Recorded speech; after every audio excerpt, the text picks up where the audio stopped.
Donc, bienvenue Constance Guisset dans cette conversation qui va être enregistrée, heureusement, qui est une manière de faire exister cette rencontre qui devait avoir lieu à Nancy, au Musée des Beaux-Arts, où l'exposition Le droit des objets à se disposer d'eux-mêmes. Une exposition qui est une présentation d'objets physiques et d'objets virtuels dans les collections d'un musée des Beaux-Arts, les œuvres du Centre national des arts plastiques, qui est l'une des plus grandes collections d'art contemporain en France, et qui sont venus s'installer pendant quelques mois dans le musée, dans ce musée d'art ancien, mais qui conserve aussi de l'art contemporain et du design, et notamment des pièces de Jean Prouvé. La pièce de Constance Guisset que nous présentons, Conversation se parler, est celle qui accueille les visiteurs dans le péristyle du musée. J'espère que vous aurez tous et toutes l'occasion de venir la voir en vrai, de venir vous asseoir et vous allonger dessus. Cette pièce est assez marquante puisque c'est elle qui donne un peu la clé du jeu de l'exposition. C'est dans un espace d'accueil, on s'y allonge, on aura l'occasion d'en reparler, je pense.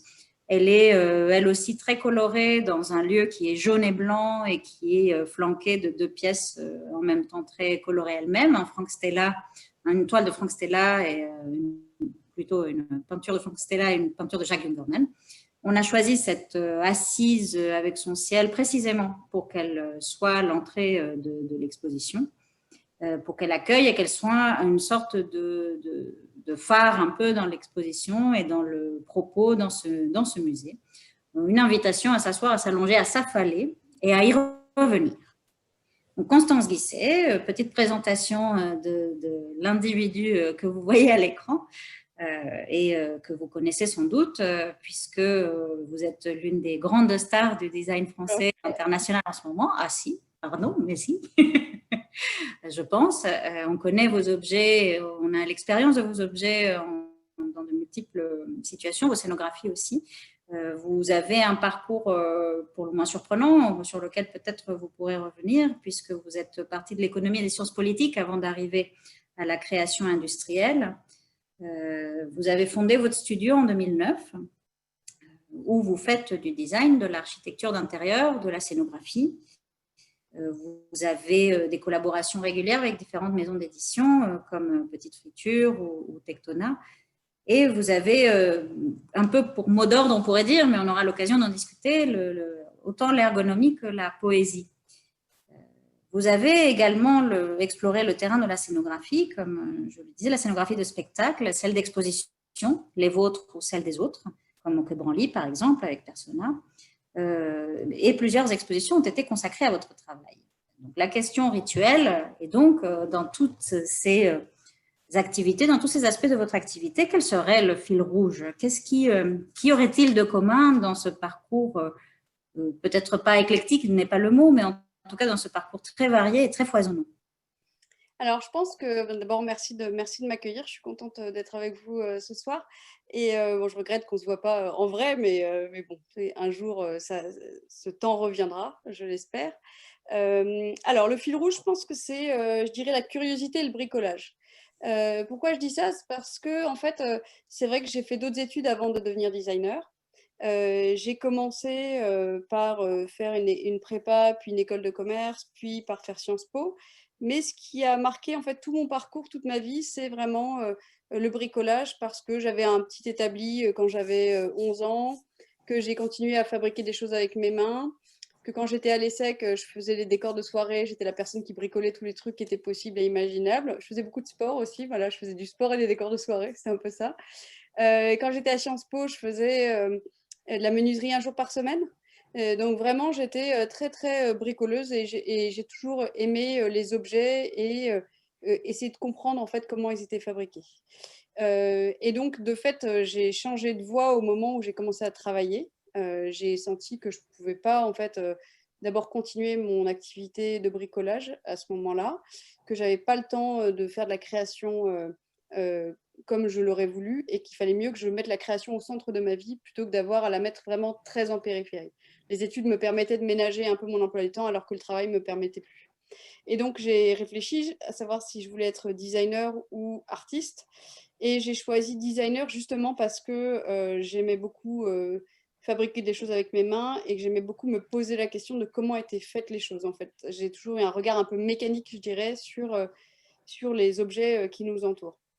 Et donc, c'est un peu cette curiosité, je dirais, de la mécanique, du monde et des objets qui m'a amené à regarder les choses un petit peu différemment, en tout cas, de mes congénères qui faisaient la même chose que moi, et à me dire, bon, bah voilà, je peux repartir à zéro et je vais faire une école de design. Donc, j'ai fait l'ENSI.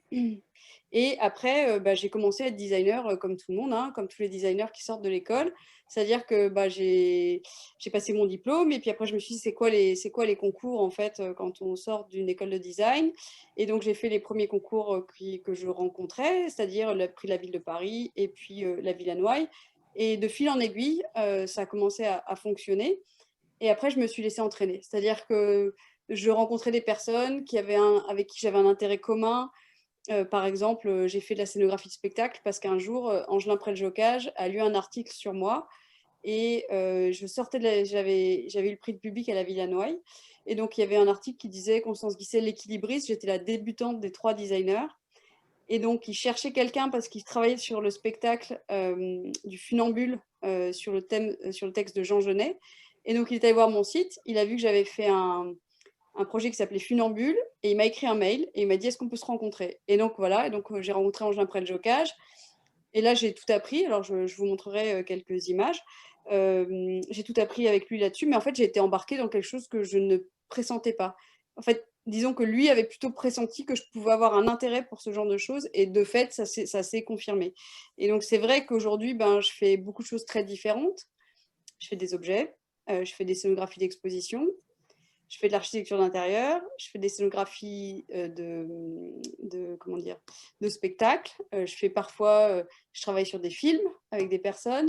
Je fais des livres pour enfants. Enfin voilà, je fais des choses assez différentes. Et donc, et c'est vraiment la curiosité. C'est voilà, c'est à la fois, je suis toujours inquiète de découvrir des nouvelles choses et en même temps très passionnée. Et donc, du coup, je travaille beaucoup pour compenser un petit peu voilà, mon manque d'expérience en tout cas. Et donc, je me lance dans les sujets en me disant, bah, on y va quoi. Et puis ça avance comme ça. Voilà. Et comment ça se passe d'ailleurs? Quel est le processus qui vous fait avancer dans un projet? Vous dites les rencontres sont très importantes, peut-être un certain rapport au collectif. Est-ce que c'est une forme qui vous inspire quelque chose? Est-ce que c'est un récit? Comment germe un projet? Alors en fait, ce que je vais faire, je vais vous répondre de façon générale et après, si vous voulez, je vais vous montrer quelques projets et je vais vous dire comment les choses sont nées. Comme ça vous permettra de comprendre à quel point c'est différent selon les projets. Une chose est certaine, donc je parlais de la curiosité et je pense que c'est quelque chose qui vraiment m'anime.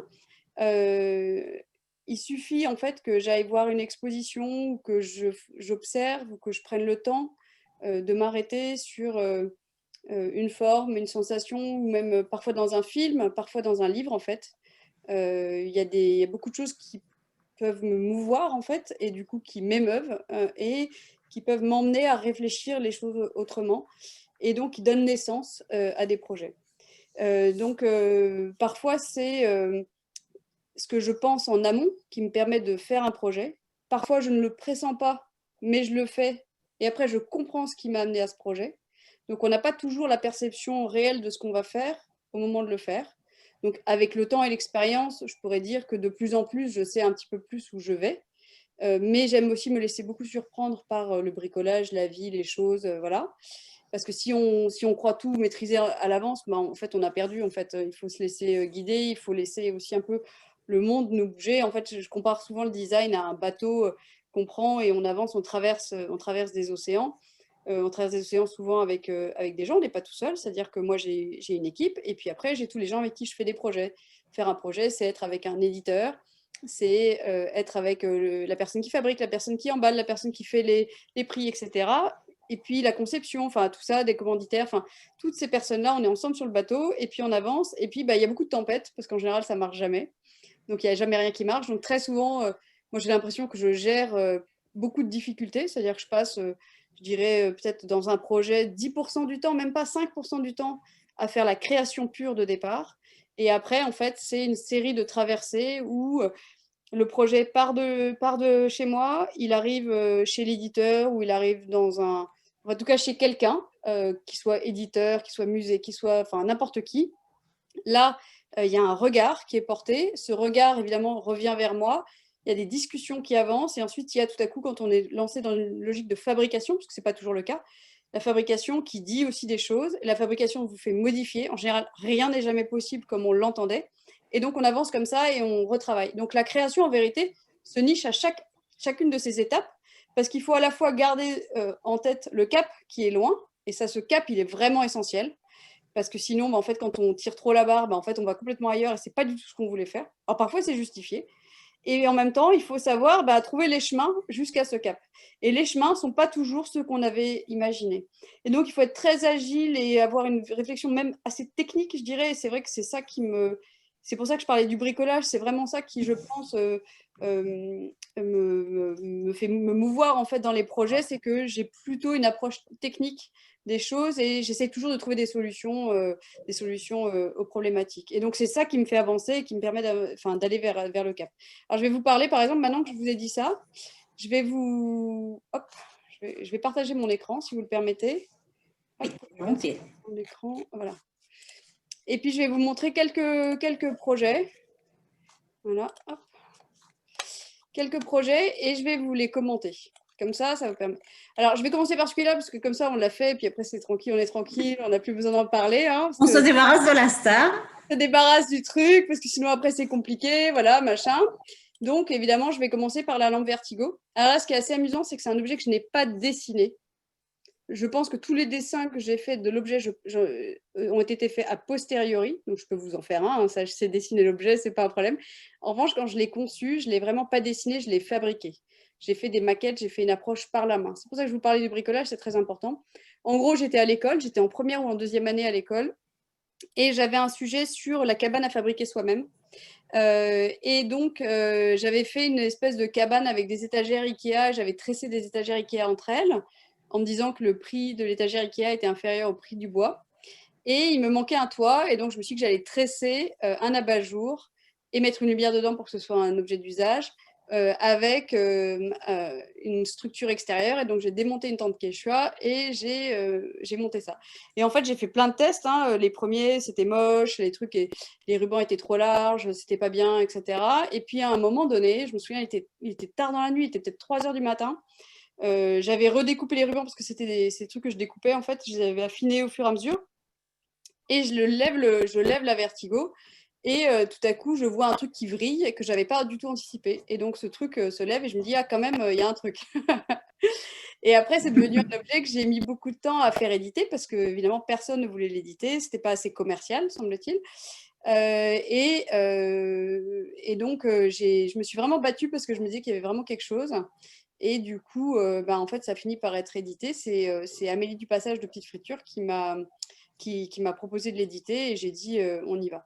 Alors juste, je vous montre cet objet parce que c'est assez intéressant de voir que récemment, en fait, on a été amené à, comment dire, à le repenser. À le repenser parce que, évidemment, c'est un objet qui fonctionne bien. Je pense que c'est, hélas, ce qu'on appelle, hélas ou tant mieux, ce qu'on appelle un best-seller. Donc, c'est vrai que c'est un objet qui a beaucoup de succès et c'est une chance parce qu'il est dans plein d'intérieurs. Donc, parfois, des gens me disent on en a assez, on l'a trop vu, etc. Et souvent, je leur réponds bon, en fait, la question, c'est pas de savoir si le voisin a la même que vous, c'est de savoir si vous vivez bien avec l'objet. Et je pense qu'il a quelque chose de particulier. Il est relativement bienveillant, cet objet. Il a quelque chose de très empathique en fait. Il a cette présence. Alors aujourd'hui, avec l'expérience du marché, je pourrais me dire oui, en fait, ça remplit un espace vide au milieu du salon. Ce que je m'étais jamais dit à l'époque, parce que j'avais aucune connaissance du marché. Ça remplit un espace vide au milieu du salon. Et en fait, aujourd'hui, ce que je me dis non, ce que je voulais faire, c'était vraiment comme une cabane, un shelter, quoi, un endroit où on se sente bien en dessous.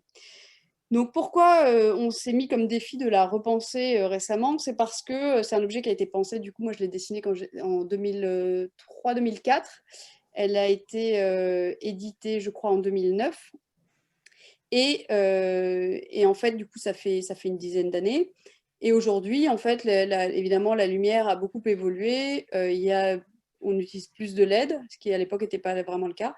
On utilise plus de LED et puis on essaye de résoudre une problématique liée à l'utilisation par l'utilisateur final. Et donc aujourd'hui, avec une Vertigo classique, en fait, l'utilisateur final met son ampoule et avec une Vertigo Nova, parce qu'on l'appelait Nova, en fait, l'utilisateur a un objet qui est fermé avec une lumière qui est maîtrisée. Et donc, on est dans un objet qui est évidemment qui est plus un objet que j'ai bricolé et que j'ai ensuite édité, parce que c'est quand même assez difficile à fabriquer en série, mais qui a été édité. On est sur un objet qui, du coup, a été pensé par un designer qui a plus d'expérience et qui, du coup, en maîtrise la lumière. Donc, on le voit ici en noir et blanc, en noir, et on le voit ici en blanc. Et donc, en fait, maintenant, ce qui se passe, c'est qu'il y a une madeleine, ou en tout cas un centre en vert au milieu, et du coup, toute la technologie est à l'intérieur. Donc, on a un objet qui a beaucoup changé parce que c'est devenu vraiment comme un vaisseau spatial, et c'est une autre sensation, mais en même temps, c'est le même objet. Et c'était un vrai défi, en fait. C'est assez rare, je pense, d'avoir la possibilité de travailler sur un objet qui marche bien pour en faire, pour voir comment on peut l'améliorer, ou en tout cas le faire différemment, parce que les deux vont cohabiter. Moi, je tenais beaucoup à ce que tout le monde puisse s'acheter une Vertigo, et donc la Vertigo classique, je dirais, est toujours présente. Je trouve que c'est un objet qui est extrêmement direct, extrêmement simple, et bon, évidemment, c'est quand même déjà un prix, mais c'est quand même plus facile d'accès, alors que celle-ci, la Vertigo Nova, est plus un objet contract, un objet qui a un peu plus de sophistication et qui, du coup, correspond à d'autres usages. Voilà, bon, du coup, j'ai parlé de la Vertigo, donc ça vous donne un petit peu à voir comment j'ai imaginé cet objet. Maintenant, si je vous montre celui-ci, le miroir Francis, en fait, c'est un objet que j'ai imaginé. Je faisais une visite à Dublin de l'atelier reconstitué de Francis Bacon. Et puis, en parallèle, je réfléchissais à des miroirs et tout à coup, j'ai une espèce d'idée qui m'est venue. J'ai été frappée par le miroir usagé, en fait usé, qui était tout piqué de Francis Bacon dans son atelier, toutes les couleurs qui étaient autour, et je sais pas quoi, ça a fait un espèce de pchit dans ma tête à un moment donné. Je me suis dit, ah, mais en fait, je pourrais faire des aquarelles et du coup suggérer ce mouvement de vieillissement, mais en le travaillant de façon assez belle pour que le vieillissement soit positif. Et donc, ça a donné lieu à cette série de miroirs, Francis, qui se décline ici en miroir et ici en table. Vous voyez, j'ai un peu progressé en plus en aquarelle entre deux, entre la première version et la version suivante. Mais du coup, c'est un objet qui est assez mystérieux parce qu'on a vraiment l'impression de rentrer, de plonger dans comment dire, dans un univers, en fait. On a vraiment l'impression de plonger. Moi, j'aime bien aussi donner des références assez populaires de tout ça, mais je ne sais pas si vous voyez tous Harry Potter, le moment où il regarde dans le truc des songes, là, tout à coup, on a un peu l'impression de ce truc des songes où on va voir la vérité qui se passe dedans, et du coup, c'est un peu cette sensation qu'on a d'avoir un objet un peu magique dans lequel on va plonger. Alors, je vous parle de quelques objets seulement. J'ai décidé de ne pas tout vous passer parce que je ne suis pas sûre que ça intéresse tout le monde, mais pour vous donner vraiment des exemples en fait, de la façon dont les choses se pensent. Là, par exemple, c'est un fauteuil que j'ai fait chez Zanota.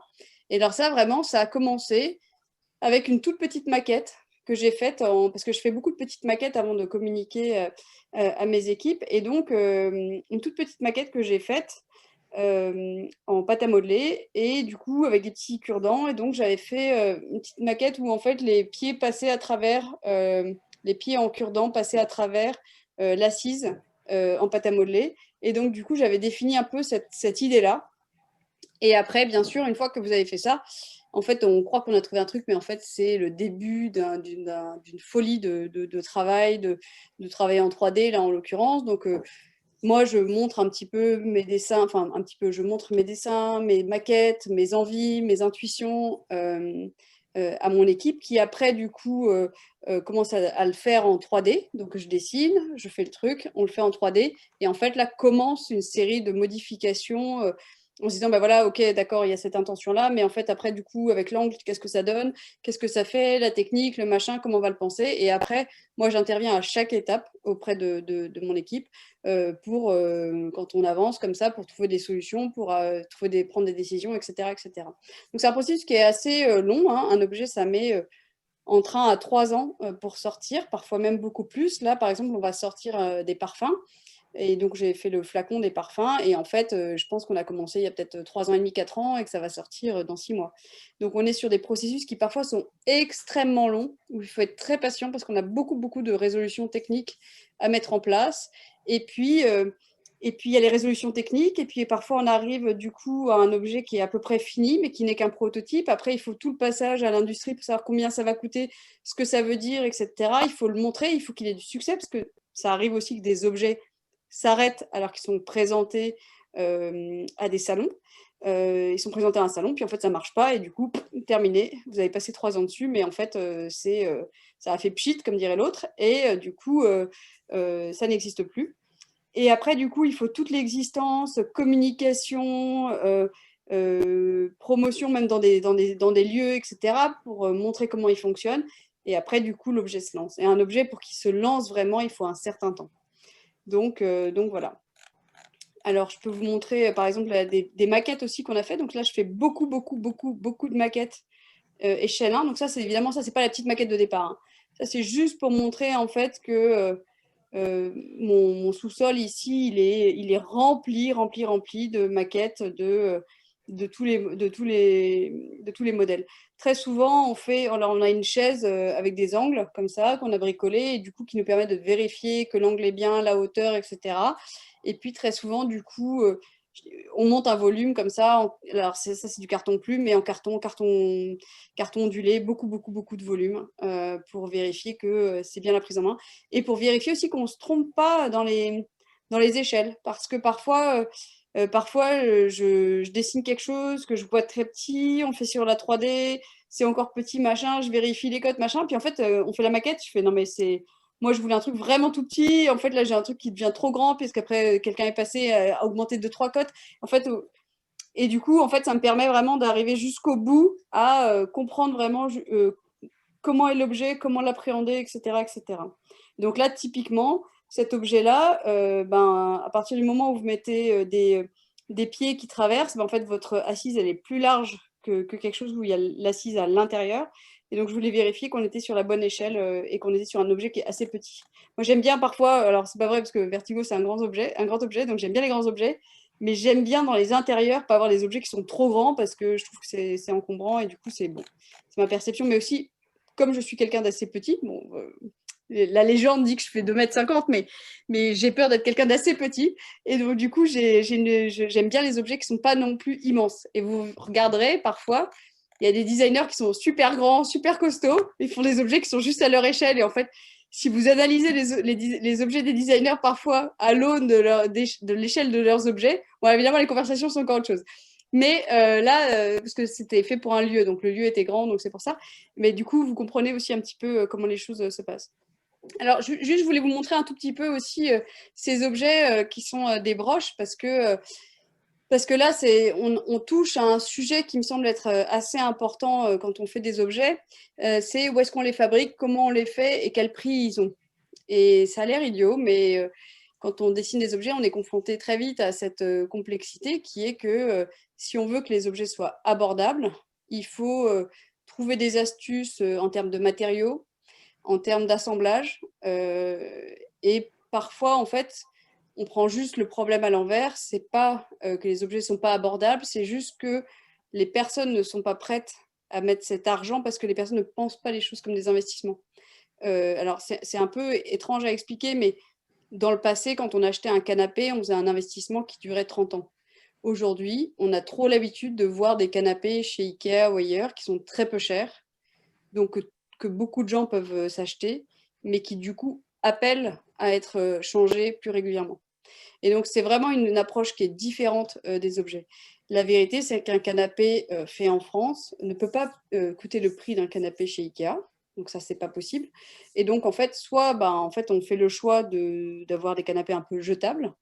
Et dans ces cas-là, on les fait faire à l'étranger. Soit on fait le choix d'avoir un canapé durable. Et dans ces cas-là, effectivement, on peut avoir des choses qui sont faites en France. Là, en l'occurrence, ces broches-là, pourquoi je fais des broches? Parce que d'abord, j'aime bien offrir des cadeaux. Ça a l'air idiot, mais je trouve qu'il y a très peu d'objets de designer qu'on peut s'offrir, qu'on peut offrir aux personnes et avec lesquels on peut communiquer sur l'importance du détail. Et donc, c'est vrai que quand on fait des objets, quand on est designer, très souvent, on est sur des prix qui sont assez élevés. Et là, en l'occurrence, j'avais envie de faire des objets qui étaient fabriqués en France, pensés dans le détail, plutôt malins en termes de conception, avec même le packaging, etc. Et qu'on puisse offrir à Noël de façon relativement facile.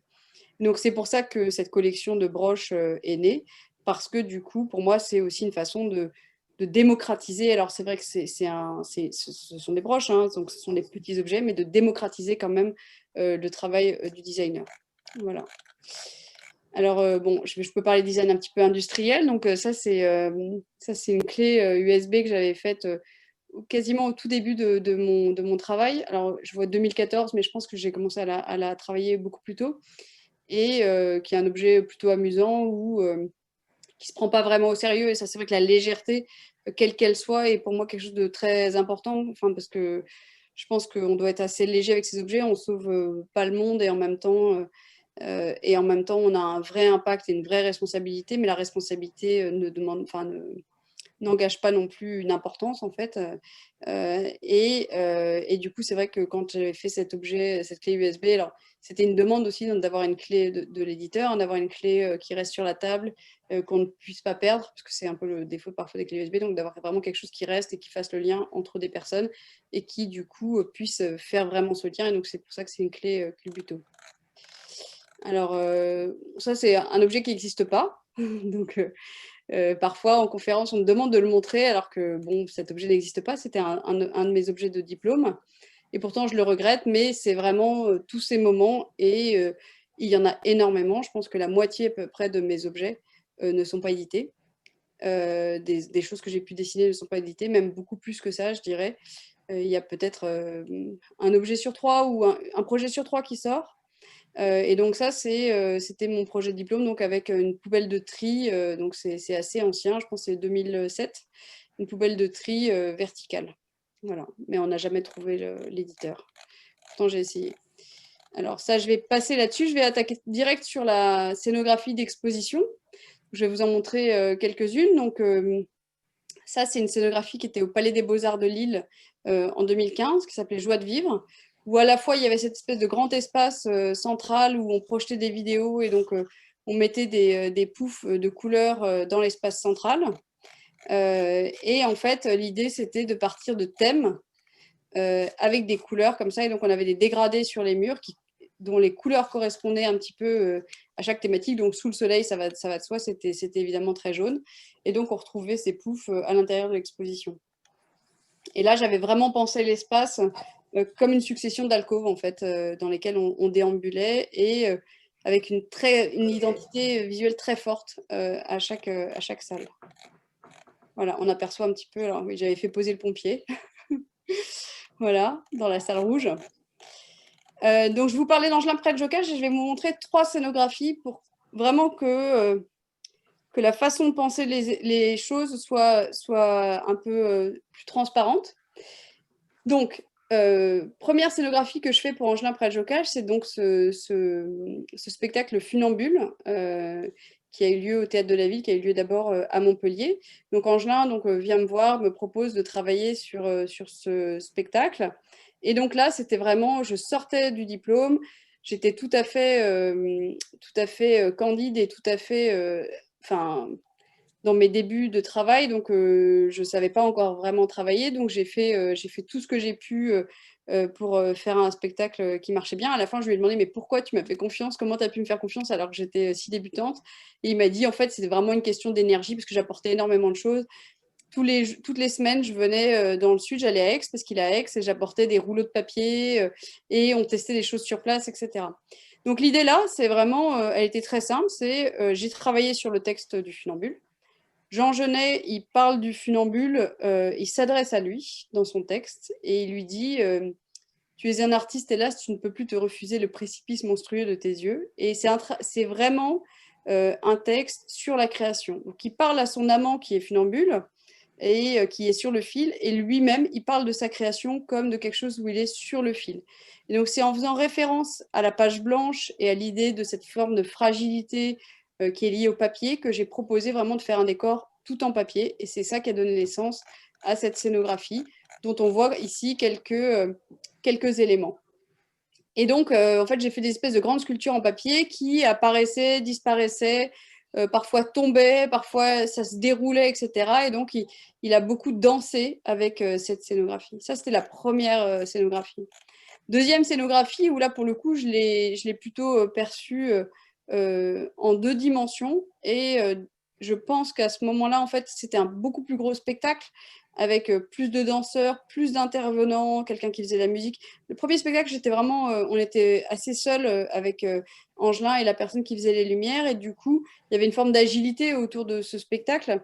Deuxième spectacle, évidemment, c'était une machine beaucoup plus importante où là, du coup, le décor était plus important. Et donc, j'ai proposé ce décor de paravent mobile que les danseurs amènent sur scène et derrière lesquels ils peuvent danser. Et en fait, on se rend compte que ces paravents, donc c'est sur les mille et une nuits, sont en réalité des grands élastiques, en fait, que ces prisons sont des élastiques et que du coup, on repousse sans cesse l'idée de la mort ou le moment de la mort.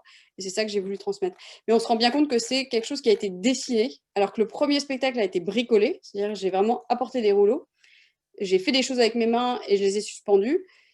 Mais bon, c'est une folie parce que du coup, faut imaginer que tout ça, ça fait je découpais des choses par terre, enfin, c'était, tout fait 14 mètres en fait, donc on est sur une échelle qui est pas gérable humainement. Là, tout à coup, on est sur une échelle qui est beaucoup plus grande et du coup, j'ai dessiné plus, à l'ordinateur, j'ai fait des choses, des faits fabriqués, c'était pas du tout la même logique. Et troisième spectacle, que je vais vous présenter, parce que je crois que j'en ai fait 5, c'est celui-ci. Là, c'est encore une toute autre façon de travailler. En fait, c'est un spectacle sur la fresque. Et donc, très vite, en fait, quand j'ai écouté l'histoire de la fresque, donc c'est un conte chinois, j'ai senti ou j'ai pressenti l'importance des cheveux, en fait, dans le récit. Et donc, j'ai voulu faire un décor tout en vidéo. Et donc, j'ai filmé des cheveux à l'envers dans de l'eau et j'ai fait une post-prod. Et du coup, j'ai projeté ça sur un tulle à l'avant et sur le fond à l'arrière. Et du coup, on a cette espèce de décor un peu en hologramme qui a l'air d'envelopper un peu les danseurs.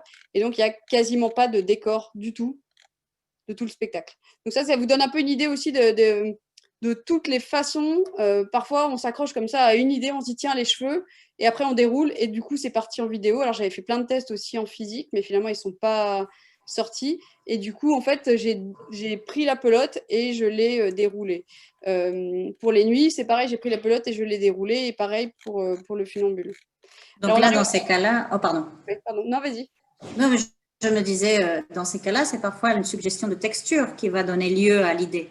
C'est forcément un matériau, c'est une pensée dans l'espace et ça amène conversation, effectivement, mais parce que c'était la question que posait l'une de nos écoutantes qui demande est-ce que vous avez un matériau de prédilection pour les objets, mais apparemment non, c'est plus la rencontre avec une suggestion, une forme. C'est pas du tout un matériau prédéterminé qui va décider.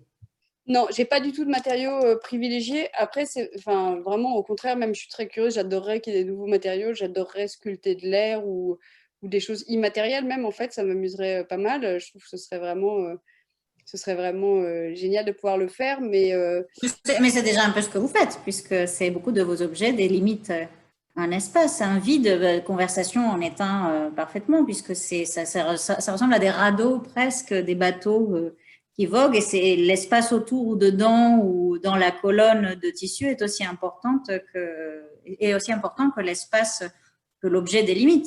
exactement. Non, mais c'est vrai que là, j'ai préparé pour vous parler de ces trois conversations, j'ai préparé même des petites parmi les premières présentations que j'avais faites à l'époque pour en parler. Donc, c'est Jean Loisy qui se dit, tiens, j'aimerais bien...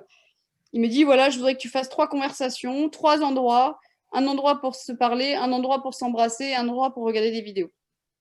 Juste pour info, au Musée des Beaux-Arts de Nancy, nous présentons la plus sage de toutes des conversations, c'est pour se parler. On s'embrassera peut-être la prochaine fois. Voilà, exactement. Non, mais alors surtout, c'est assez marrant parce que l'anecdote est assez marrante. En fait, un jour, j'ai un appel à 1h du matin ou un message qui me dit Constance, c'était pas 1h, c'était plutôt 11h45, 11h, parce que Palais de Tokyo fermait à minuit, si vous vous souvenez bien à l'époque. Et j'ai un message qui me dit bon, écoute, on a décidé de ne pas stopper les personnes qui étaient sur les conversations, mais actuellement, il se passe des choses tout à fait passionnantes sur tes conversations. Et je trouvais ça marrant parce que du coup, moi, je passais plutôt en journée, je voyais des gens qui changeaient leurs enfants, etc. Mais donc, ces conversations avaient vraiment un autre usage la nuit et je trouvais ça plutôt rigolo.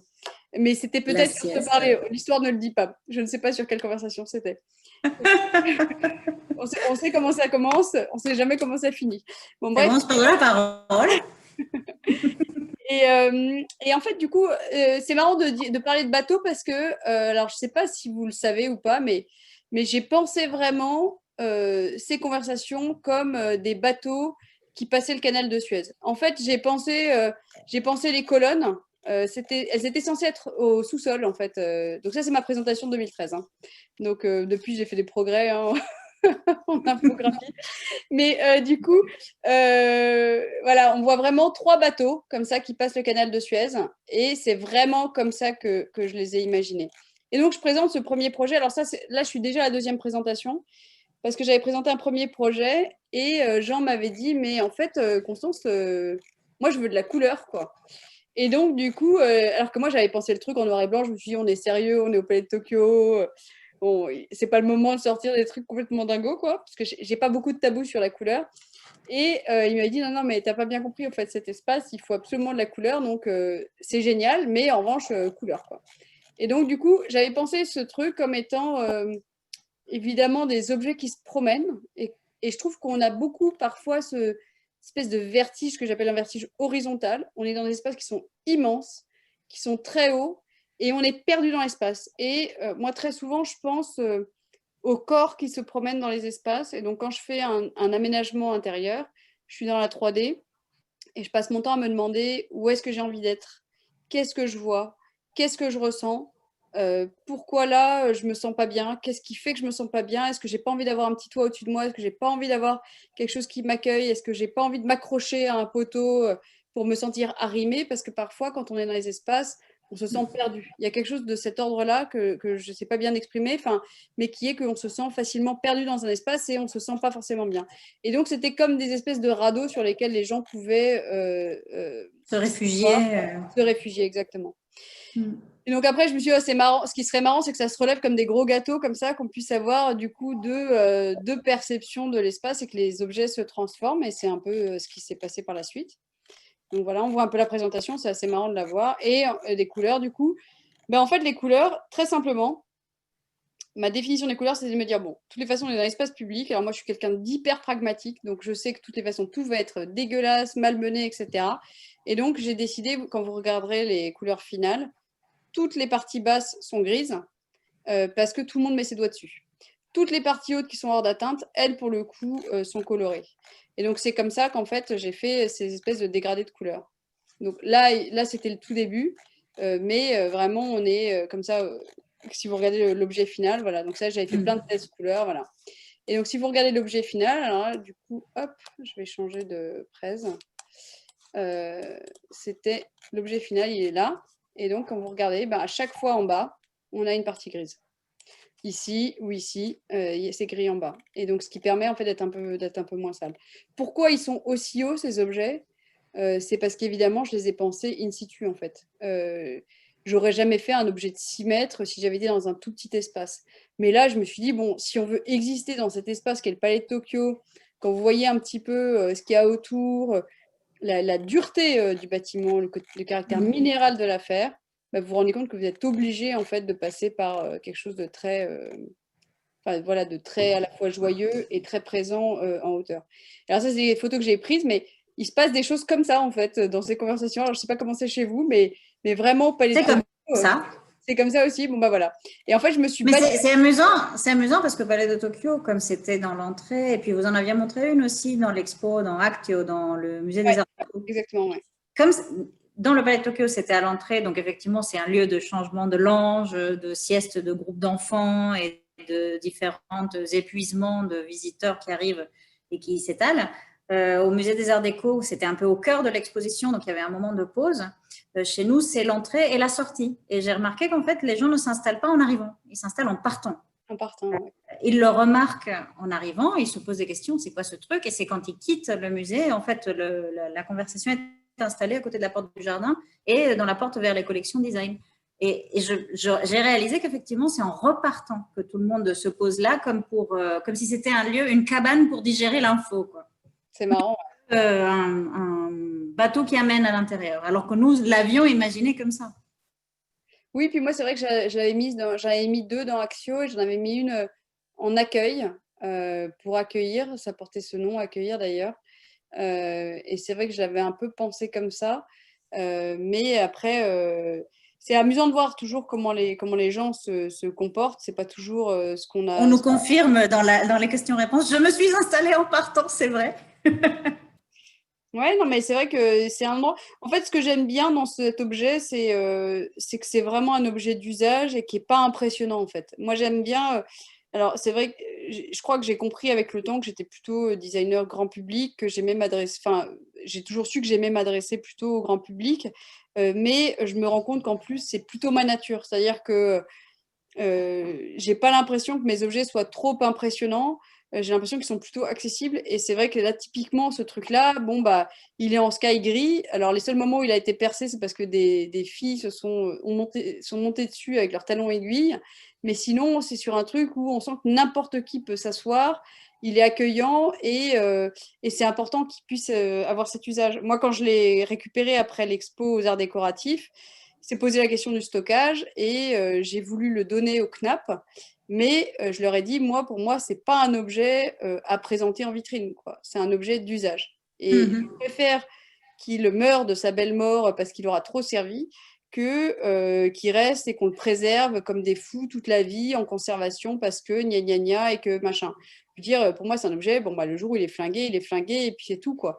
Mais au moins, il aura servi. Au moins, il aura accueilli des gens. Et c'est vrai que j'aime bien cette image parce que, bon, bah, c'est pas moi qui ai demandé aux enfants de se mettre là, mais je veux dire, c'est juste, ça fonctionne comme ça, quoi. Tout à coup, vous êtes là, puis tout à coup, il y a 25 enfants qui se mettent dessus et c'est la vie du truc, quoi. Et puis, j'aimais bien l'idée qu'il y ait... Ce qui est toujours très impressionnant, pardon, Pardon?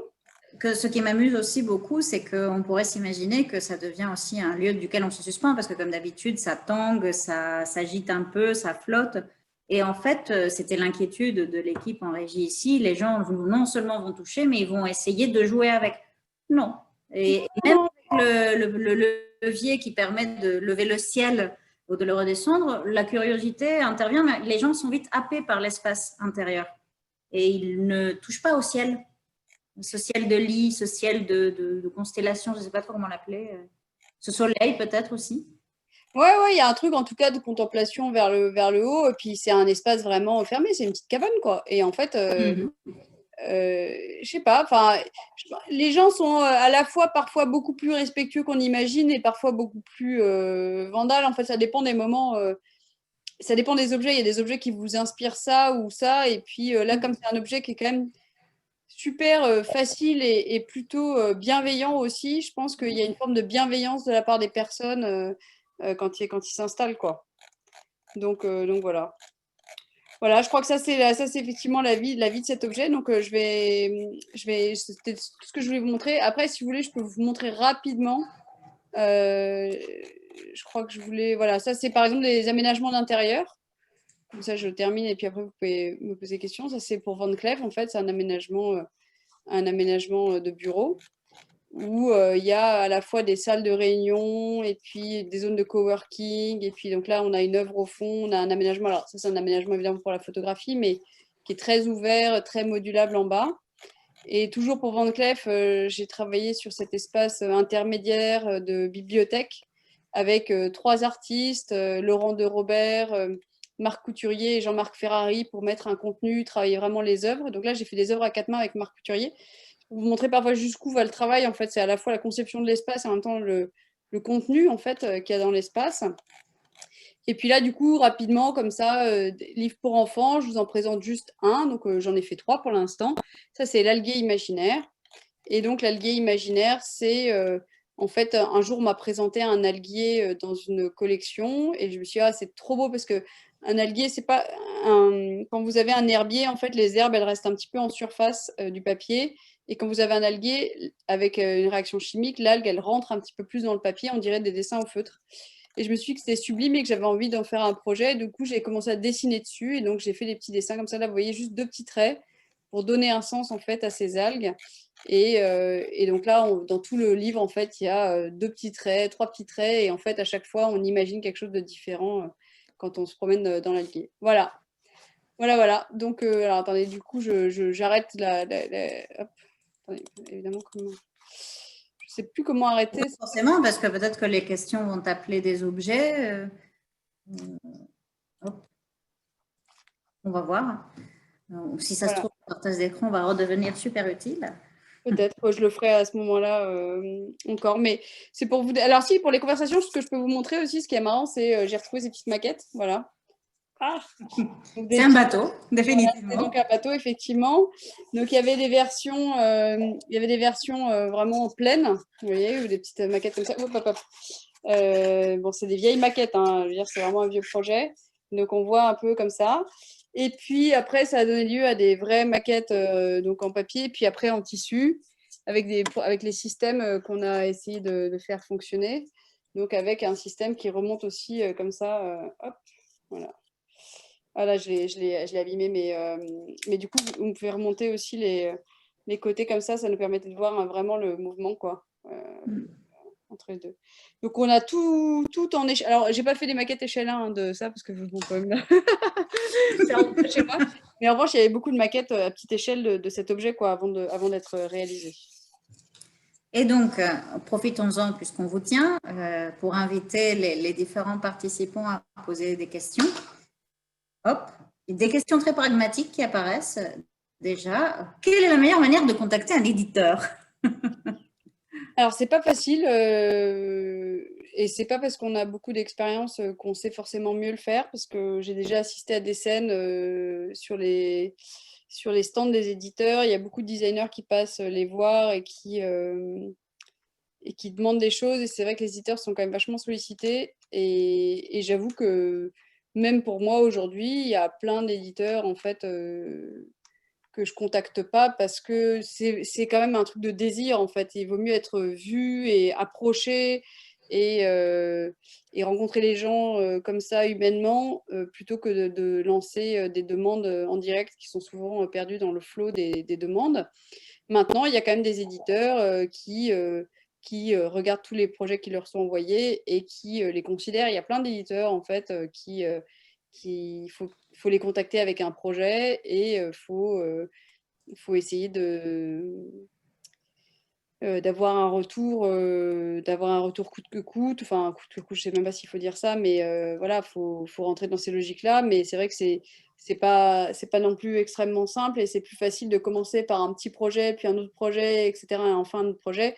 Par exemple, moi aujourd'hui, j'ai un éditeur qui m'a contacté pour lequel j'adorerais travailler depuis longtemps ou j'y pense depuis très longtemps. C'est jamais arrivé, il me l'a jamais proposé et puis bon bah voilà et c'est arrivé aujourd'hui quoi. Donc alors que j'avais envie depuis longtemps mais jamais je leur avais demandé. Et c'est le fait de montrer dans différents lieux ou Je pense que oui, c'est le fait de montrer dans des lieux, il faut participer effectivement au concours, à la design parade, il faut faire des petits projets, puis des plus gros projets, parce qu'il faut pas non plus aller trop vite parfois parce qu'il faut être faut être sûr un petit peu de soi quand on se présente à un éditeur parce qu'on n'a pas après il n'y a pas 40 000 chances en fait, hein. Donc quand on y va avec un objet, il faut l'avoir bien travaillé, etc. En même temps, c'est extrêmement difficile parce que parce qu'on sait ce que c'est que de travailler, de se faire de pas être accepté. Je veux dire, c'est difficile à toutes les étapes. Moi, j'ai plein de projets qui sortent pas aussi comme ça, quoi. Mais le meilleur moyen de contacter un éditeur, je pense que c'est quand même de lui envoyer un mail. C'est la question. Voilà. Autre question qui rejoint un peu celle-là, mais par l'autre biais, comment protégez-vous vos idées et vos projets? Alors ça, c'est une autre question technique pas facile. En vrai, je les protège pas très bien. Quand un objet est sorti et qu'il a été communiqué, normalement, sa date dont la sortie de presse fait foi, sa date est enregistrée à ce moment-là. Parce que si vous faites une enveloppe solo, en fait, il ne faut pas l'ouvrir, etc. Il faut pouvoir démontrer que ça a été fait à un temps précis, à une date précise, et c'est pas évident. Après, moi, ce que je fais, c'est que je protège. Et puis, c'est difficile de protéger une idée. Là, c'est plus un brevet. Et quand il s'agit de protéger une création, bah, en fait, il faut définir les points essentiels de cette création et essayer de la protéger. Moi, par exemple, je suis très, très copiée sur Vertigo. Donc, il y a ce qu'on appelle des copies serviles. Donc, ça veut dire des gens qui, en Chine ou ailleurs, font des vrais fausses vertigos. Hein, il y en a. Et puis, parfois, ils l'écrivent. Ils disent inspiré par la grande vertigo, la lampe aéro, enfin, gna, gna, gna, définir un espace, gna, gna. Bon, là, c'est vraiment... Et c'est pas facile de gagner contre eux. C'est pas évident du tout parce qu'en fait, il faut entamer une procédure, envoyer un huissier. C'est très, très compliqué. Et puis après, il y a tous ceux qui s'inspirent. Et alors ça, il y en a beaucoup. Il y a même des designers que je connais bien hein, qui font des objets très inspirés où des gens me disent quand même, c'est bizarre, j'ai vu ta lampe, mais en fait, ça me semblait pas être vraiment ta lampe, mais quand même, ça ressemble à ta lampe. Et là, il faut être très calme en fait, parce que faut, voilà. Mais il y a aussi beaucoup d'entreprises qui envoient des briefs, enfin, je pense surtout à Vertigo, hein, qui est la plus connue et la plus du coup copiée. J'ai pas mal d'amis qui ont reçu des briefs où c'était écrit on voudrait la nouvelle Vertigo. Donc, je veux dire, tout le monde est un peu responsable de ça en fait, parce que bah, il y a un truc qui marche bien et donc tout le monde a envie d'avoir sa part du gâteau, ce qui est à la fois normal et en même temps ce qui amène à des situations un petit peu complexes où bon, bah, une inspiration, une tendance, quelque chose, bon, c'est un peu énervant, mais c'est là à la limite, mais des copies qui sont vraiment limites, c'est quand même compliqué, quoi. C'est quand même compliqué. On est Donc, très je ne protège pas très, pragmatique très bien. ce soir. Pardon? On est très, très pragmatique ce soir dans les questions, à ce que je Ah vois. oui, je vois, je vois. Confinement, parce que c'est vrai que très souvent, quand on lit les interviews que vous donnez ou les papiers que vous suscitez, ça revient souvent, les terminologies de, bon, c'est peut-être un peu éculé, c'est même un peu irritant souvent quand on parle de créatrice, c'est sensuel, c'est doux. Bon, moi, ça personnellement, ça m'énerve un tout petit peu, mais aujourd'hui, on est exactement dans l'autre opposé. On est en train de vous interroger en tant que machine de guerre, c'est fou. Heureusement, il y a une question un peu plus poétique qui arrive, plusieurs questions plus poétiques qui se rejoignent toutes les deux d'ailleurs. Est-ce que déjà le confinement vous inspire de nouvelles formes? Et est-ce que la question de l'écologie et de l'empreinte de vos créations sont des questions importantes? Je pense que ça peut peut-être croiser les deux réflexions, le confinement et la durabilité. Alors, le confinement, c'est une première chose. Le confinement, c'est un moment et c'est une question de perception dans le temps de ce moment. Donc, moi, dans les premiers mois du confinement, que j'ai trouvé relativement éprouvant quand même, parce que je pense qu'on vit tous des moments différents. Je veux dire, qu'on ait des enfants, pas d'enfants, qu'on ait des contraintes, pas de contraintes. Moi, j'ai quand même trouvé que quand on avait des enfants en bas âge, etc., qu'il fallait continuer à travailler, faire travailler son équipe, suivre les projets avec, voilà, donc quand même des projets qui continuaient. Là, par exemple, en ce moment, j'ai 2 concours à rendre la semaine prochaine. Je vous prie de croire que rien n'est repoussé et que j'ai quelqu'un qui a le Covid chez moi, quelqu'un qui est malade parce qu'il est en suspicion et j'ai la moitié de mon équipe. Enfin, je veux dire, c'est compliqué, quoi. Et donc, en fait, dans ces moments-là, bah, vous êtes quand même relativement pragmatique et il faut quand même avancer. Et j'ai trouvé que c'était des moments, alors évidemment, tout le monde a mis une espèce de poésie autour de ça, c'est merveilleux, on va revoir les choses, mais je pense que ça touchait pas mal de gens qui n'avaient pas d'enfants à qui faire la classe, ni d'équipe à gérer, et qui du coup se retrouvaient dans une espèce de, voilà, de romantisme de la situation qui, je l'avoue, existe quand même. Mais je veux dire, en fait, la vérité, c'est qu'il y avait des gens, et moi j'avais des amis qui étaient quasiment en train de mourir. J'ai des amis qui ont eu des attaques cérébrales. Enfin, je n'ai pas trouvé que c'était un moment romantique, en fait. Maintenant, en dépit de ça, pendant le premier confinement, c'est vrai que j'ai beaucoup dessiné. J'ai fait une grosse série de dessins. J'ai fait 75 dessins à peu près de fantômes, alors qu'on voit un petit peu sur mon site. Alors, est-ce que je pourrais les trouver là, par exemple? Je vais regarder tout de suite si je les trouve. J'ai fait une grosse série de dessins. Voilà, j'en ai. Voilà, je vais vous montrer ça si vous voulez. Comme ça, vous allez voir. Je vais partager l'écran. Une très grosse série de dessins qui étaient plus comme des espèces de moments où je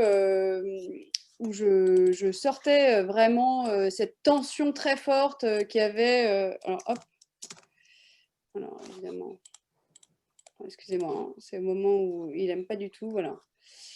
Hop. Donc, j'ai fait une série de dessins. Je vais bientôt ouvrir. Voilà, j'ai fait une série de dessins donc, en couleur et puis en noir et blanc. Voilà, on les voit au crayon. qui était vraiment comme une espèce de moment où je sortais de moi, en fait, cette espèce de tension qu'il y avait. Et c'était des formes un peu chimériques comme ça. Alors en vrai, ça a commencé plutôt. Alors ça, je vous en montre une partie. Je suis désolée parce que du coup, j'étais pas prête à vous montrer ça, donc j'ai pas préparé, mais je vais vous montrer plutôt les noirs et blancs qui, à mon avis, sont plus. Paf, paf, paf, paf, hein. Je vais prendre que les JPEG. Excusez-moi, hein. J'étais. Voilà, donc ça, c'était vraiment cette espèce de fantôme, en fait, qui était là et qui me permettait aussi de sortir toute cette tension, en fait. Voilà, donc oui, le confinement m'a inspiré des choses, mais j'ai trouvé que c'était pas un moment super facile. Alors, de fait, aujourd'hui, je fais un livre avec ces dessins. Il y a une exposition qui montre les objets du confinement, et donc je vais montrer ce que j'ai fait pendant ce moment. Mais je peux pas dire que ce soit un moment forcément fabuleux, quoi. Alors après, donc ça c'est une première chose. Donc qu'est-ce que ça m'a et donc je parlais du temps parce que ça c'est vraiment important. Après il y a chacun réagit de façon différente à ce moment précis, et notamment il y a des designers qui s'intéressent, et ils ont tout à fait raison, euh, aux masques ou aux objets qui nous permettent de vivre ce moment. Et en fait, moi, c'est vrai que j'ai fait un rejet complet de ce moment, et donc je me suis dit que je refusais de travailler sur ce moment précis et que je ne pensais qu'à l'après. Mais ça, c'est vraiment une question de perception. Et quand le deuxième confinement est arrivé, où là, vraiment, c'est encore d'autres logiques, je me suis redit la même chose et je me suis dit, je ne travaille qu'à l'après, comment on va vivre après, etc. Mais je ne peux pas accepter que ce soit une situation, enfin, j'ai certainement tort en fait, que ce soit une situation durable. Donc, j'ai pas envie d'aménager mon confort dans des masques, je refuse d'aménager ce confort parce que je refuse de m'accommoder de cette situation. C'était un peu ma perception. Donc voilà, c'est un peu une question de temps, c'est-à-dire que je me dis c'est forcément un truc qui a une fin, et donc je veux traiter plutôt la fin que traiter le moment. Et ensuite, du coup, il y a une autre question que vous m'avez posée qui est vraiment importante, qui est le rapport à l'écologie. Bah, en fait, en vérité, je pense que les designers, on n'a pas attendu le confinement et les problématiques liées au confinement pour penser à ça. Je veux dire, c'est une obsession depuis toujours. Moi, à chaque fois que je fais une scénographie d'exposition, je demande toujours le plan de l'exposition d'avant pour voir ce que je peux récupérer, comment je peux le récupérer. Je veux dire, je suis évidemment obsédée par les matières. Alors, j'ai fait à des moments de ma vie des erreurs. J'ai eu des moments où j'ai voulu faire des choses dans des matières où, enfin, je regrette pas parce que ce sont des époques, mais je veux dire, aujourd'hui, je pense évidemment les choses différemment et depuis quand même très longtemps. Mais la vérité, c'est qu'en fait, les éditeurs sont pas toujours réceptifs à ça. Ils n'ont pas tous encore, et c'est vrai que là, le confinement et les problématiques du moment vraiment vont changer complètement la donne parce que ça devient une urgence dont les gens ont plus pris conscience. Mais il m'est arrivé, par exemple, de présenter des projets pour des logiques d'espace public hyper importants comme des aéroports, etc. Et en fait, je dis, bah, en fait, je vais vous faire deux propositions. Une proposition qui est plus confortable, on va dire, et qui est plus sophistiquée d'une certaine façon. Moi, je vais vous faire une proposition un peu plus sèche, où vraiment on est sur une économie de matière et où on se dit que tout ce qu'on utilise, en fait, on sait d'où ça vient, on sait où ça va, on sait comment on le traite et on sait comment ça dure. Et en fait, la réponse a été simple. Ils m'ont dit, mais en fait, nous, on n'est pas noté là-dessus, on est noté sur le confort. Donc, en fait, ça ne nous intéresse pas. Et moi, je leur ai répondu à ce moment-là, mais dans 5 ans ou même dans 3 ans, vous serez noté sur l'impact environnemental de tout ça. Mais vraiment, et c'est quelque chose qui a eu lieu, je dirais, il y a peut-être 2, 3 ans max, nous n'étions pas entendus. Et à plein de moments encore aujourd'hui, on n'est pas entendu là-dessus. Il y a encore plein d'éditeurs qui font des choses et je ne vais pas leur jeter la pierre parce que finalement, la création aussi doit trouver ses formes d'expression. Et c'est vrai que c'est très compliqué quand on est designer de trouver son chemin à travers ça parce que chaque chose qu'on va ajouter, finalement, va être une chose de plus. Et donc, il faut bien se poser la question de cette chose de plus. Quel sens elle a? Qu'est-ce que ça fait? Et comment elle va vivre? Et moi, c'est vrai que, au-delà du fait que je refuse d'utiliser certains matériaux, au-delà du fait que je refuse de faire certains projets, et il m'est encore arrivé récemment de refuser de faire certains projets parce que c'était avec des entreprises qui utilisaient des matériaux qui ne me semblaient pas compatibles avec ma vision en fait de l'avenir. Et bien en fait, je fais très attention de ne pas travailler des choses qui soient trop arrêtées dans le temps, au sens où qui soient trop liées à un effet de mode. Par exemple, il m'est arrivé souvent de dire, alors c'est vrai que c'est un peu étrange de dire ça, et on n'est même pas heureux finalement de le dire, mais que la plupart de mes objets avaient une forme de classicisme.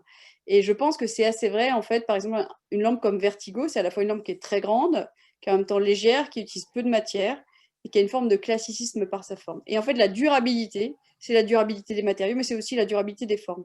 Si on regarde aujourd'hui tout ce qui se fait, toute cette tendance Memphis incroyable, qui est comme un raz-de-marée sur tout notre design, je veux dire, Memphis, c'est apparu à une époque où c'était une vraie rupture, ça avait un vrai sens dans l'histoire du design. Aujourd'hui, c'est un effet de style, en fait. Et donc, qu'est-ce qu'on va retenir de cette période en ce moment? On va retenir, évidemment, des couleurs, des matériaux, des choses, etc. Mais aussi, on va retenir cette espèce de ressucé de forme, finalement, qui est comme une expression stylistique. Et donc, et ça va avoir une date très précise. Alors, il y a des choses qui ont des dates très précises et qu'on apprécie parce qu'elles sont inscrites dans le temps et nous rappellent cette époque. Elles sont des icônes de cette époque. Mais quand on arrive à être une icône d'une époque, en fait, c'est qu'on a traversé ça en étant supérieur à l'époque. Et en fait, je pense que c'est ça qu'il faut essayer de viser, en fait, plutôt que de faire des choses vraiment à la mode, dans le style, dans les faits, etc., d'essayer de travailler une forme de durabilité potentielle des formes et des usages. Je ne sais pas si j'ai répondu à la question pragmatique. Assez passionné même, je pense. Je ne suis pas sûre que nous ayons encore beaucoup de temps devant nous, mais si personne ne se plaint, on va encore continuer un peu. Surtout la principale intéressée. Mais j'aurais aussi une question. On parlait de forme, d'expression et de durabilité de forme. Et vous avez beaucoup parlé de bricolage et de mécanique. Il y a une récurrence du rond dans votre vocabulaire. Je pense d'ailleurs même que vous les collectionnez depuis de nombreuses années. Est-ce que dans cette alliance de la magie et des maths pour ces formes durables, est-ce que les formes de l'après chez Constance Guisset, ce serait mort au carré? Alors, c'est marrant parce que c'est vrai que le rond, c'est quelque chose qui est extrêmement fort dans mon imaginaire. Je ne l'avais pas perçu, puis j'ai finalement presque j'ai écrit dessus, en fait, parce que ça me semblait très clair, et j'ai essayé de comprendre un petit peu ce qui faisait que qu'est-ce qui était derrière ça. Et un jour, j'ai même donné ça comme thème à des étudiants. Je dis: «Est-ce que vous êtes rond ou carré?» Je leur ai posé la question et j'ai écouté les réponses et j'étais vraiment fascinée par les réponses parce que c'est un petit peu ce que je pressentais. Mais pour certains étudiants qui se préféraient carré, en fait, il y avait une forme de stabilité, une forme de, voilà, on était dans des cases à un endroit précis. Il y avait quelque chose de très rationnel là-dedans. Et c'est vrai que le carré, là-dessus, a une rationalité qui est très intéressante. Et je veux dire, l'industrie nous dit, allons-y pour le carré, en fait. Je veux dire, on tire des lignes droites, on fait des choses, on extrude, machin. Enfin, toute notre façon de penser l'industrie nous amène vers ces formes. En tout cas vers une forme de linéarité qui, au moment de son ratio, enfin, quand elle est le plus rationnelle possible, devient carré. Et puis les gens qui préfèrent le rond disent: «Ah, mais moi, je me sens bien avec le rond parce que j'ai l'impression que je vole. Je suis en mouvement». Donc le rond, il est forcément en perpétuel mouvement. Il y a quelque chose de fort là-dedans. Mais du coup, à l'inverse, pour certaines personnes, c'est un petit peu inquiétant parce que du coup, c'est jamais accroché. Et c'est vrai que quand vous alignez des ronds entre eux, des ronds alignés, c'est jamais très réussi. Donc le rond, quand vous voulez le mettre avec ses copains, en fait, ses copains ronds, bah, c'est plutôt plus beau dans une forme de constellation ou avec une espèce de liberté, de liberté. Et donc ça demande beaucoup plus de travail. Et globalement, faire un objet avec des courbes demande beaucoup plus de travail, demande beaucoup plus, alors évidemment, sauf quand on fait du Memphis avec juste des sections continues, avec des rayons, bon voilà, c'est bon, c'est tranquille, on y va tout seul, la machine, elle sait faire ça, elle sait faire un rayon, boum, boum. Mais dès que vous mettez une forme de subtilité, des rayons discontinus, des sections discontinues, dès que vous essayez de mettre, voilà, une forme d'organicité, en fait, dans votre travail, qui est beaucoup plus proche de la nature, en vrai. Il y a très peu de choses carrées dans la nature, mais dès que vous avez cette espèce d'aléatoire en mouvement asymétrique qui met de la vie dans les choses, là, tout à coup, et ben effectivement, c'est plus difficile parce que c'est plus difficile de faire des objets qui tournent en 3 dimensions. C'est plus facile en 2 dimensions, c'est plié, mais pas en 3 dimensions. Et donc là, ça demande un petit peu plus de complexité. Et c'est vrai que moi, je trouve que ces objets-là sont souvent plus vivants, sont moins établis, posés là, mais ils interrogent aussi un petit peu, ils interrogent l'espace. qui sont plus accueillants. On a l'impression qu'on va moins se blesser là-dessus. Mais bon, il m'arrive aussi de faire des espaces où je veux dire, il y a une forme de radicalité, où on a une verticalité. La verticalité, c'est quelque chose qui m'intéresse beaucoup, par exemple. Et donc là, je peux tout à fait lâcher la forme ronde ou trop organique pour des choses très verticales.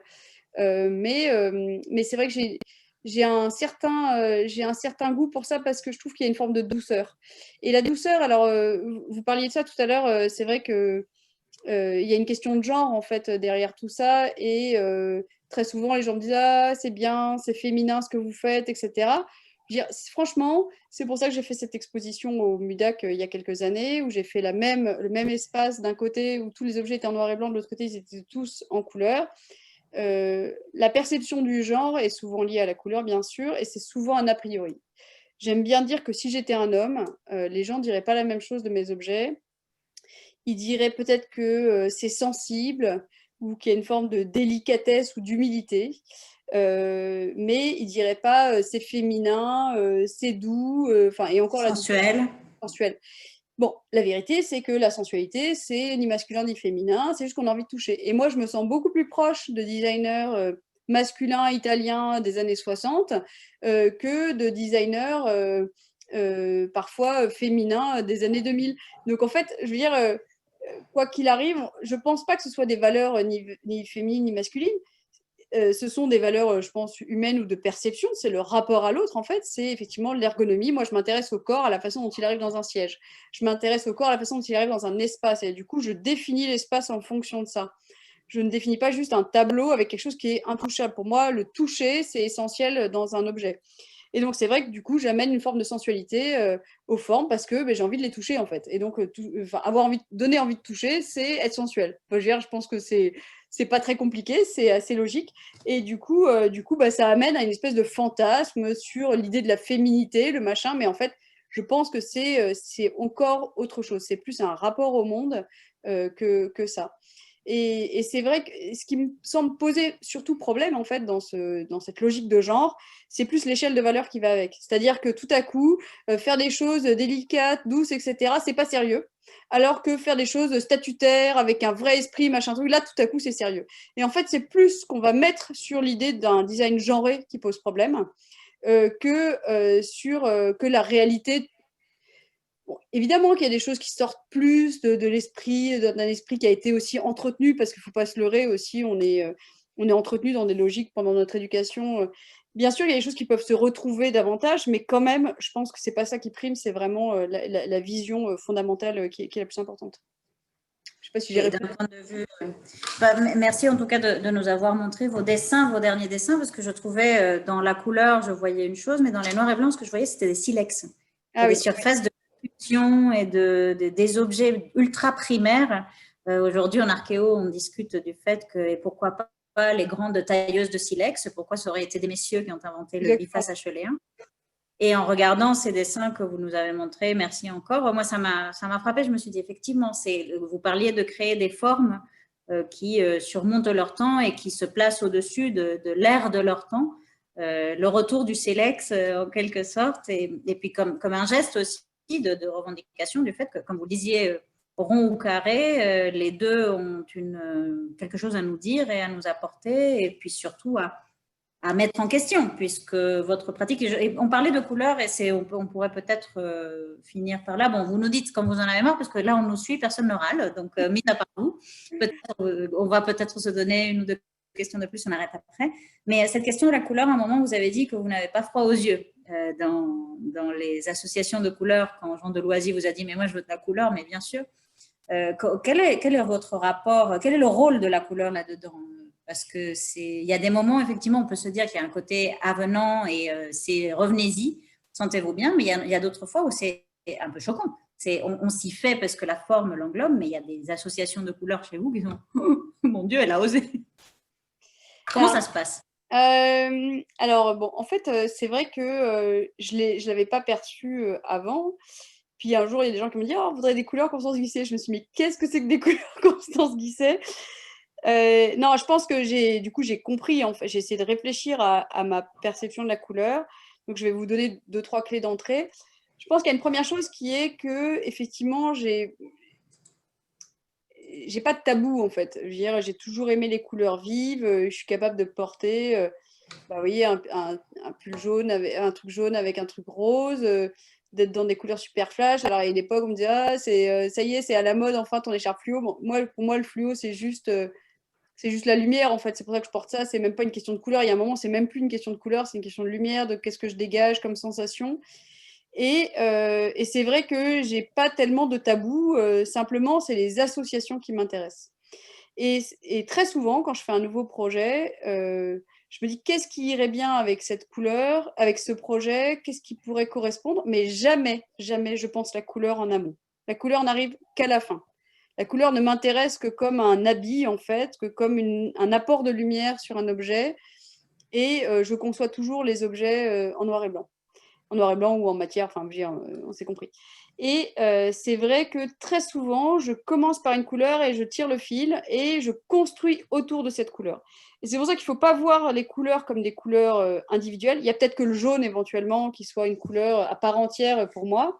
C'est un peu une blague en fait, tout le monde rigole avec ça au bureau. Je dis toujours, bon voilà, une forme au hasard, ou je dis toujours, bon, on va faire un rond au hasard des formes et on va mettre du jaune au hasard des couleurs. Mais donc c'est vrai qu'un rond jaune, finalement, quand quelqu'un me fait un rond jaune, je le traite de lèche-cul, quoi. Mais ça arrive très souvent, mais ça nous fait beaucoup rire. Et c'est vrai que j'aime bien les ronds jaunes, je vais pas vous mentir, bon, c'est vrai. Mais après, c'est vraiment, il y a des moments où mon équipe est en vacances et puis ils rentrent de vacances et puis j'ai choisi une couleur, je me souviens pour le canapé Tectona et je dis, bah voilà, j'ai choisi un gris vert. Et mon équipe m'a dit, mais jamais on aurait pensé que tu aurais choisi cette couleur. Et en fait, c'est des questions de situation en fait. Moi, j'ai pas d'a priori. Alors, bien sûr, il y a des couleurs que j'aime moins, que je peux trouver un peu. Soit j'aime pas les jaunes sales, par exemple, je trouve que c'est moins bien. Ou des. Voilà, j'aime pas.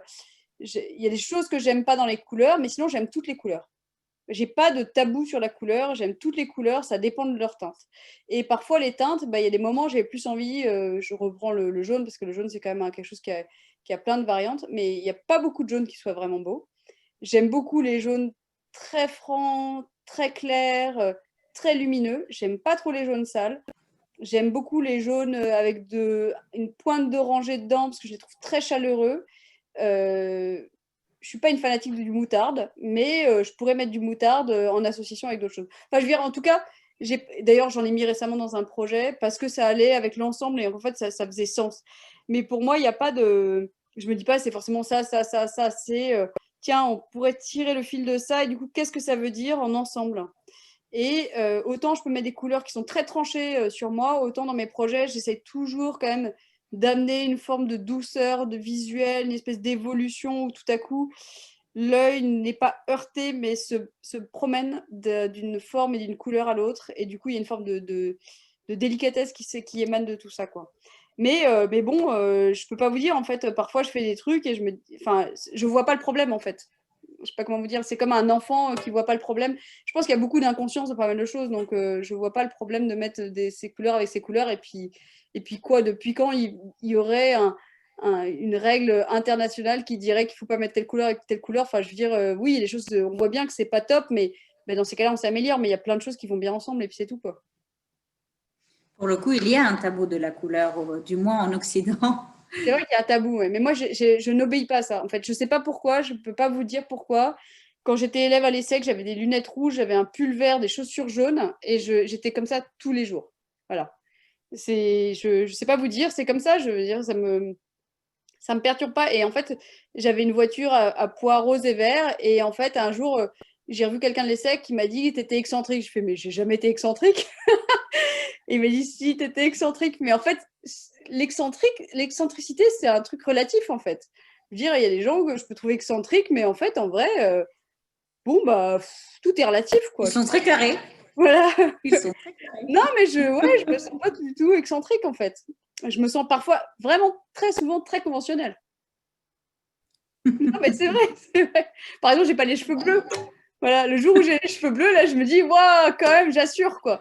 Mais moi, je suis conservatrice du patrimoine. ouais, voilà. Donc, en fait, je veux dire, chacun met ses tabous où il les entend, en fait. Et puis du coup, enfin, l'excentricité, c'est quand même quelque chose de très relatif, je pense.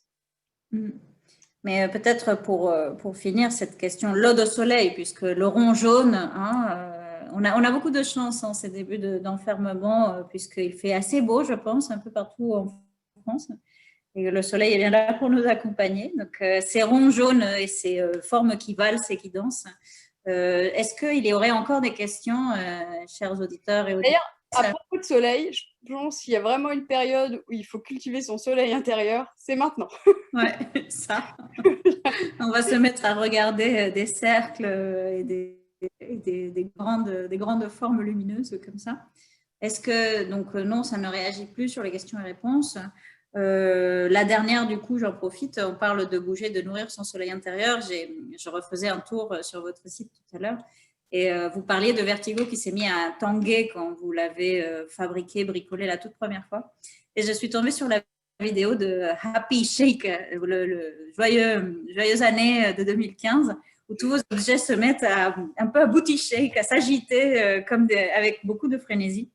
Il y a quelque chose que j'apprécie beaucoup dans ce travail que vous faites, c'est que ça danse, ou ça s'agite. Est-ce que le mouvement fait partie des choses ou c'est un accident qui arrive dans le bricolage?